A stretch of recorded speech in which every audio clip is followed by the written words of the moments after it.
સમાચારની તો દ્વારકા જિલ્લામાં મેગા ડિમોલિશન કરવામાં આવ્યું। સરકારી જમીન ઉપર થયેલા દબાણ દૂર કરવાની કવાયત હાથ ધરવામાં આવી। દ્વારકા અને બેટ દ્વારકામાં અનેક લોકોને નોટિસ મળી હતી। 300 મિલકતદારોને તંત્રએ નોટિસ આપી છે। મેગા ડિમોલિશનને પગલે બેટ દ્વારકા શ્રદ્ધાળુઓ માટે બંધ કરાયું।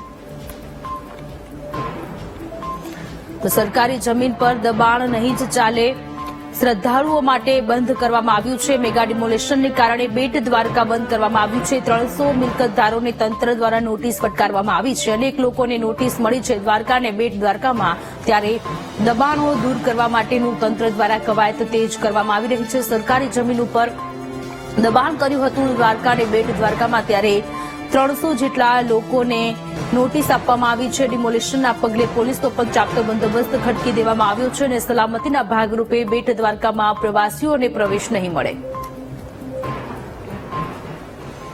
બેટ દ્વારકા ખાતે તંત્રએ નોટિસો આપી હતી, જેના પગલે આજે વહેલી સવારથી જ મેગા ડિમોલેશનનો એક્શન ચાલુ થઈ ગયું છે। હું આપને દ્રશ્યો બતાવવા માંગીશ કે બેટ દ્વારકા એક ટાપુ હોય, જેના લીધે મેગા ડિમોલેશનનું જે મેગા એક્શન ચાલુ થયું છે, માટે સામાન્ય નાગરિકો અને પ્રવાસીઓ માટે બેટ દ્વારકા દર્શન હમણાં જિલ્લા વહીવટી તંત્ર દ્વારા સ્થગિત કરવામાં આવેલા છે। આપ દ્રશ્યો જોઈ શકો છો, સુદર્શન સેતુ પણ એકદમ સુમસામ જોવા મળે છે। અહીં પોલીસનો ચુસ્ત બંદોબસ્ત પણ ગોઠવી દેવાયો છે અને જ્યાં સુધી જિલ્લા વહીવટી તંત્ર દ્વારા બેટ દ્વારકા મંદિરના દર્શનનો સમય નિયત કરવામાં ન આવે ત્યાં સુધી યાત્રાળુ અને શ્રદ્ધાળુઓએ ખાસ નોંધ લેવી કે બેટ દ્વારકામાં મેગા ડિમોલેશનના પગલે હમણાં બેટ દ્વારકા આવવા માટેનો કોઈએ પ્રોગ્રામ કરવું નહીં અને જ્યારે પણ તંત્ર દ્વારા બેટ દ્વારકા મંદિરે દર્શનનો નિત્ય સમય કરવામાં આવશે પછી જ અહીં આવવું। અશોક માણેક, VTV સમાચાર, બેટ દ્વારકા।